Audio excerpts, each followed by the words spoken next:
നമ്മളെ സീസൺ ഇപ്പോൾ ഒരുപാട് ചേഞ്ച് ചെയ്തു. ഇപ്പോൾ എല്ലാ ഫ്രൂട്ട് ഷോപ്പുകളിലും നമുക്ക് സ്ട്രോബെറീസ് അവൈലബിൾ ആണ്. ബെറീസ് പൊതുവെ നമ്മളെ ഫെർട്ടിലിറ്റീനെ എങ്ങനെയാണ് എൻഹാൻസ് ചെയ്യുന്നത് നോക്കാം. നമ്മളെ മെറ്റബോളിസത്തിൻ്റെ ഭാഗമായിട്ട് നമ്മളെ ശരീരത്തിൽ ഒരുപാട് ഫ്രീ റാഡിക്കൽസ് ഉണ്ടാവുന്നുണ്ട്. അത് നോർമലാണ്. അബ്നോർമലായിട്ട് ഈ ഫ്രീ റാഡിക്കൽസ് ഒരുപാട് ഉണ്ടാകുമ്പോൾ, അതായത് നമ്മളെ ലൈഫ് സ്റ്റൈൽ ചേഞ്ചസ് ഒക്കെ കാരണം അബ്നോർമലായിട്ട് ഫ്രീ റാഡിക്കൽസ് ഒരുപാട് ഉണ്ടാകുമ്പോൾ അത് നമ്മളെ സ്പേം സെൽസിനെയും എഗ് സെൽസിനെയും, അത് കുറച്ചും കൂടെ ഫാറ്റ് റിച്ച് ആയിട്ടുള്ള സെൽസാണ്, അതിനെ ഓക്സിഡൈസ് ചെയ്യാൻ കുറച്ചും കൂടെ എളുപ്പമാണ്.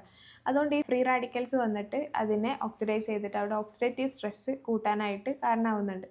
ഓക്സിഡേറ്റീവ് സ്ട്രെസ്സ് കൂടുന്തോറും ഈ സ്പേമിൻ്റെയും എഗ്ഗിൻ്റെയും ഒക്കെ ഡാമേജാണ് അവിടെ സംഭവിക്കുന്നത്. എഗ്ഗ് മെച്ചുറേഷൻ, പ്രത്യേകിച്ചും എഗ് സെൽസിനെയാണ് ഇത് എഫക്റ്റ് ചെയ്യുക. എഗ്ഗിൻ്റെ മെച്ചുറേഷനൊക്കെ ഇത് മോശമായിട്ട് ബാധിക്കും. അപ്പോൾ ഈ ഫ്രീ റാഡിക്കൽസിനെ ന്യൂട്രലൈസ് ചെയ്യാൻ പാകത്തിൽ ആൻറ്റി ഓക്സിഡൻസ് ആവശ്യമാണ്.